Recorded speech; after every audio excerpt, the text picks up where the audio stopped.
let's be honest. You've tried to become a morning person. You've set those brutal alarms, you've hit snooze more times than you can count, and you've probably just resigned yourself to the idea that you're just not built for it. But what if I told you this daily battle isn't a failure of your willpower? What if it's just a simple misunderstanding of your own biology? Well, today we're going to dive into the science of how to take back control. And this gets right to the heart of it. This idea comes from Stanford Neuroscientist Dr. Andrew Huberman. And what he's saying is that our rhythm of waking and sleeping, it isn't just a habit. It's commanded by these ancient, powerful forces deep inside of us. In his words, we are slaves to these mechanisms. But here's the secret. The key to mastery isn't fighting them. It's understanding the controls. Okay, first things first, let's just bust a huge myth right now. You're probably thinking, well, I'm just a genetic night owl, right? Well, the science shows that's probably not true. See, sleepers fall into 3 basic bins. And yeah, a tiny percentage of people are genetically wired to be true night owls or morning larks. But the vast majority of us, we fall right here in the typical category. Our bodies are actually designed to sleep roughly between 10 p.m. and 6 a.m. The problem isn't your DNA, it's the signals you're sending it. So if we're not fighting our own genetics, then how in the world do we take control? The answer lies in 4 incredibly powerful environmental cues that our bodies use to set their internal clocks. You can think of them as the levers of our biology, the actual triggers that command our daily rhythm. Now, the scientific term for these triggers is a ZEITGEBER. It's a German word that literally means timekeeper, and that is exactly what it is. A ZEITGEBER is any external signal from your environment that synchronizes your internal body clock with the 24-hour rotation of the Earth. And mastering them, that's the key to everything. And it turns out there are 4 main ZEITGEBERs that we can directly control. The protocol we're about to walk through involves stacking these 4 triggers, light, movement, caffeine, and social rhythm, to very intentionally engineer our wake-up time. So here's how this team of 4 works together. Light is the undisputed champion. It's the main signal that screams at your brain, hey, it's time to start the day. Then you've got movement, which reinforces that signal by raising your core body temperature. Caffeine comes in and basically trains your body to expect to be alert at a specific time. And finally, social rhythm helps align your internal world with your external one.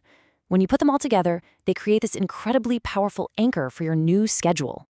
And all of this brings us to a precise, actionable plan. Think of it as a challenging 3-day gauntlet that's designed to do one thing and one thing only: phase advance your internal clock and force it to align with the morning you actually want. Now, according to Dr. Huberman, this transition requires exactly 3 days of pain. And I know that sounds rough, but that's it. Just 3 days of feeling a little off, of pushing through some fatigue. Because after that 72-hour window, the biological machinery inside you actually shifts, and the rest, believe it or not, becomes easy.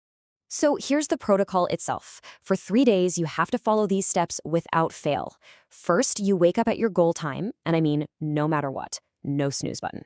Then you immediately get outside for bright sunlight. Don't wear sunglasses. Next, you incorporate movement, like a walk, to get that body temperature up. And finally, you use caffeine to really cement that feeling of alertness at your new wake-up time. Now, this whole protocol is designed to achieve what scientists call a phase advance. We're literally pulling our clock earlier. But there is an opposing force that is constantly working against us. It's called phase delay, and it pushes our clock later. And the cause of that delay? Well, it's the single biggest mistake that most of us make every single night. And here it is. This is the danger zone. When you look at bright artificial light from your phone, your TV, your computer, late at night, specifically between about 9:30 p.m. and 4 a.m., you effectively quash your body's production of melatonin. Melatonin is the hormone that makes you sleepy. So this one habit can sabotage all of your hard work from the morning. But come on, we live in a modern world. It's filled with screens. We can't just avoid them forever. Well, luckily, our biology has a kind of cheat code built in, a secret weapon that allows us to defend against this modern disruption. So that brings us to the million-dollar question, doesn't it? How can you actually watch Netflix or scroll through your phone at night without completely destroying your progress and pushing your clock right back to where you started? Well, the answer is something Dr. Huberman calls your Netflix inoculation.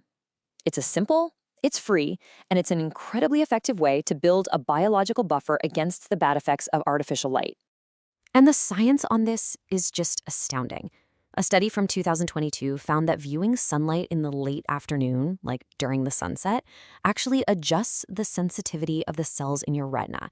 And get this simple act reduces the melatonin suppressing effects of artificial light later that night by about 50%. 50! Let me say that again because it's so important. By just taking a few minutes to watch the sunset, you are literally building a biological shield. You are pre-calibrating your eyes, making them way less susceptible to those disruptive signals from screens later on. It's a proactive defense for your sleep. Okay, so let's put all the pieces together. What does this mastery actually look like in the end?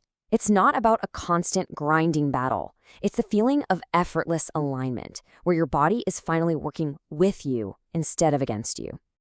And the transformation is so predictable. Day 1, yeah, that's the pain phase. You're forcing everything, it's gonna be tough. But on day 2, you'll feel it. You'll feel your clock begin to shift. It's still hard, but something is definitely changing. And then by the morning of day 3, if you followed the protocol, you experience alignment. You'll actually wake up naturally, maybe just moments before your alarm was even set to go off. So here it is, the entire game plan. Summarized. In the morning, you stack your ZEITGEBERS: sunlight, movement, and caffeine. In the afternoon, you view the sunset to build that biological shield. And the one single unbreakable rule: you commit for 3 full days, no matter what. That is the price of admission. And this really captures the new mindset perfectly. For so long, we've treated sleep like it's an inconvenience we have to conquer. But victory doesn't come from fighting your own biology with more caffeine and just sheer force of will. You don't win by fighting. You win by sleeping. Ultimately, this is about so much more than just waking up early. It's a demonstration that you can take control over a fundamental biological process. It proves that by understanding the rules of your own system, you can become the architect of your daily experience. So I'll just leave you with this one question. If you can command your morning, what else could you command?